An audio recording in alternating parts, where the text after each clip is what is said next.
Around 2006 it would have been. I was just around the time I was just qualified as a doctor.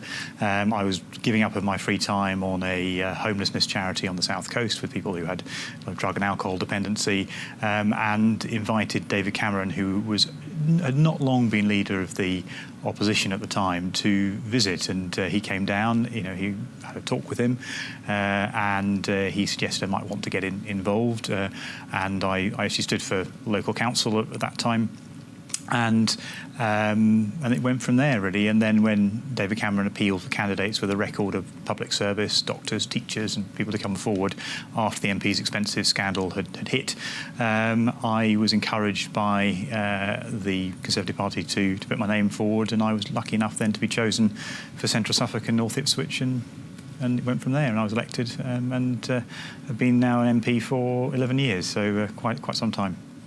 Have you always voted for the Conservative Party?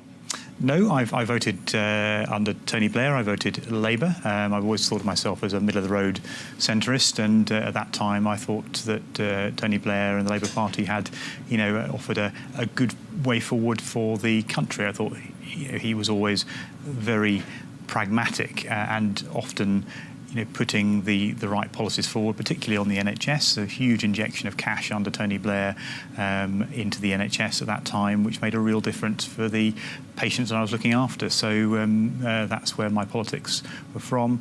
And then I met David Cameron, and I think obviously with the change then at the Labour Party leadership as well, that sort of propelled me forwards to being a much more committed Conservative. So did you vote, in 92, John Major, then 97, 2001 and 2005 for Tony Blair?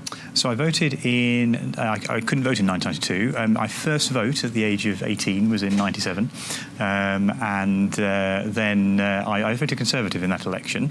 And then I voted Labour in 2001 and 2005, and then back to Conservative after that. How interesting. So you didn't vote Labour in the big landslide, but then whatever happened during that Labour government, you then decided...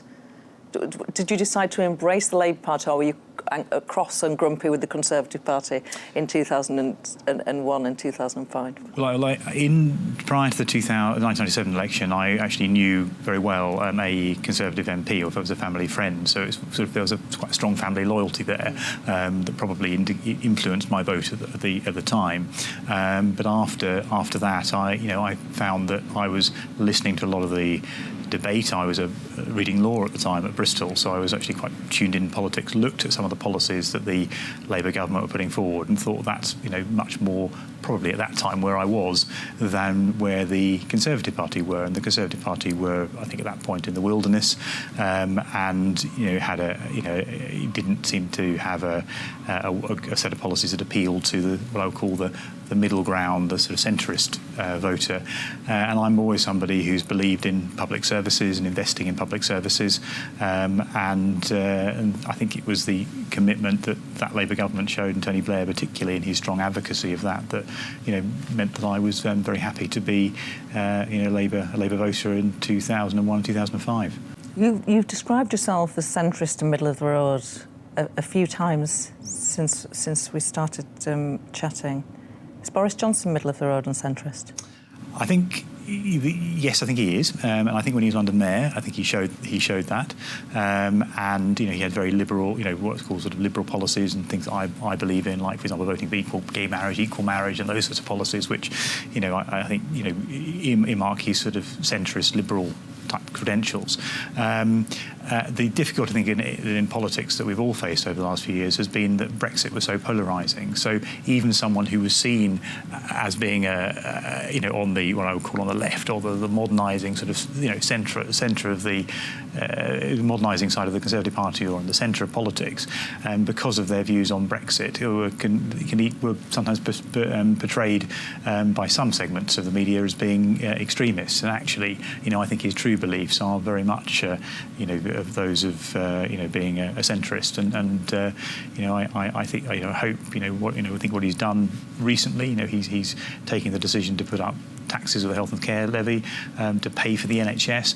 That's the sort of thing that I think is a centrist policy. It's putting pragmatism and common sense first, and that's the sort of thing that I like. Who is your favourite Conservative leader or Prime Minister? Who's the one that speaks to you most? I suppose I'd have to say David Cameron, because I came in with him and he's the person who inspired me to go into politics.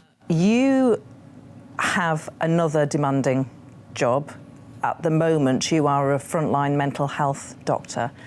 Tell me, mental health is such a broad category. What do you specialise in? So I primarily focus on addictions, so that's looking after people who have got drug and alcohol dependence, but all sorts of addictions and dependencies. So I do my medical work in London, so in big London hospitals, and see people who have run into difficulty with primarily alcohol and drugs from all different walks of life. So some may be on the streets and homeless. Some people may be from sort of more affluent walks of life. But it's quite a leveler, alcohol and drugs, and it does destroy lives. I do things, for example, from supporting people through a detox if they want to come off of alcohol, or helping people to move away from using heroin to using other things like morphine, methadone or buprenorphine, and trying to reduce the harm of the use of methadone of heroin, for example. So they're the sort of things that I do, I can't see myself not ever treating patients, if that makes sense, because I really enjoy that. And you can't make everyone better as a doctor, you can't, but you can. Most of the time, you hope that interaction you have with them makes a difference for their life, and can, on that particular day or through a course of treatment, you can help improve their condition in some way, and sometimes you succeed in making them better or getting them through and off of heroin, but sometimes you don't. But you just try and make a bit of a difference to them every time you see them. We've been fighting a war on drugs for as long as I can remember. I think drugs we're winning that war. Is even trying to have a war on drugs, is even that phrase sensible, helpful, achievable? To be very frank, no. I mean, if I look, at the people that I look after, I care for, and try and help, I would say that the what I call prohibition on drugs and the sort of aggressive law and order approach, where we criminalise and have very strong criminal sanctions for people who are caught in possession of drugs is frankly outdated, and it doesn't work. And what we see is that the number of people dying from overdoses of heroin is going up. The number of people who are being poorly affected by other drug-related harms is increasing.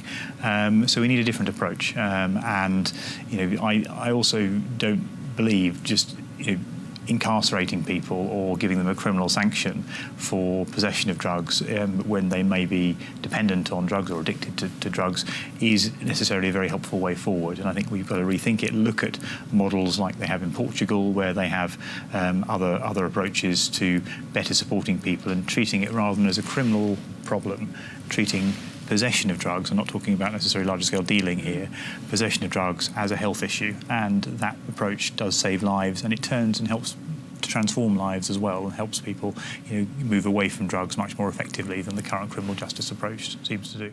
So if one was found with, I don't know, some heroin, cocaine, ecstasy, what should happen to them in your view? Small amount, personal use. Yeah, so I wouldn't be putting them into prison as a primary measure there. I think that's. Should they get a criminal record for possession? I wouldn't say so. Either for that. I would decriminalise, as I say. So I'd decriminalise, and I'd say let's I want to see people in drug treatment. And at the moment, the criminality of possession of drugs actually, I think it acts as a barrier to actually getting people into treatment and helping people do that. I mean, people are addicted to alcohol, which is legal. People are addicted to nicotine, which is legal. But there are much less barriers to treatment. Some drugs are relatively less harmful than alcohol or nicotine, but are still criminalised. Like what? Well, so you mentioned, ecstasy, MDMA. There are other drugs that we could talk about that have harms. Of course, taking drugs is harmful, and of course, if you decriminalise, you might see potentially some, at population level, wider spread use of drugs, but actually the pathways to help and support for those people who run into difficulties will be much easier to access, and we're more likely to save lots and lots of lives through that. And the evidence is very strong. If you look at Portugal, they've taken that approach, and rather than giving people, putting people in prison for regular possession of drugs, they're helping people into the health system there. And that's worked really well. And there, if you look in the UK, the number of people dying from heroin overdoses is ever rising. Portugal, it's fallen. Do you drink? No, don't. Teetotal, always have been. Always have been? You must have tried alcohol. No, always been teetotal, really? Absolutely, ever all the way through, which is very unusual for somebody who also used to play a fair amount of rugby at university, and I never touched a drug either. So, I've unusually for someone who's very pro reform of drugs, I've never even tried cannabis. So it's very, very unusual. Goodness me, you've never tried alcohol? You've never. This is astonishing. I don't think I've ever met anybody. I don't know if that's bad, but I suppose it's no. It's just. I think you may be apart from people who, for religious reasons, of course, who are teetotal, but I think you're the first person through choice. So I mean, yeah, through choice, and it's very unusual. I think probably very unusual for a doctor as well, because doctors drink quite heavily, and it's probably unusual for an MP as well. So, you don't have to answer this if you don't want. But on your wedding day, you toast. You have a cheers. No, glass of water for you. Water, my goodness. That is real discipline. I mean, I did. I mean, my big vice, I suppose, was I used to drink huge quantities, for about 5 litres a day of Diet Coke. That I've stopped. So all I drink now is tea and water. So I'm afraid I am very... Not even coffee? Not even coffee. No, very puritanical. I was force-fed coffee by my now late, sadly, godmother when I was 8, and I think that put me off. It's so interesting talking to you, because when you talk about your views, your voting histories, you would like to abolish the House of Lords, you'd like to have electoral reform, which means scrapping first past the post, and you would like to decriminalise drugs.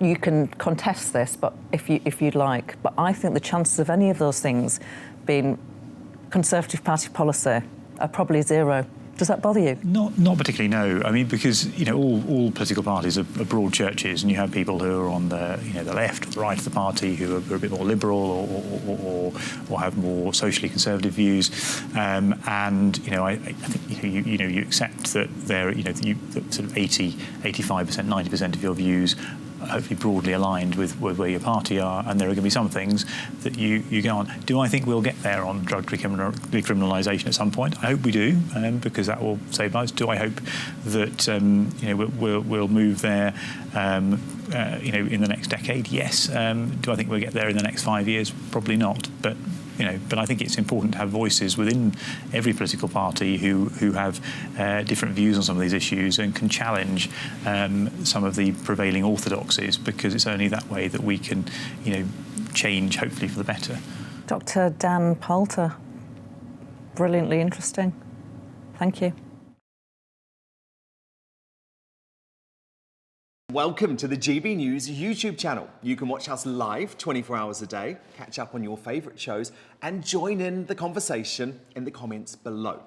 Don't forget to subscribe and you'll never miss any of our exclusive content.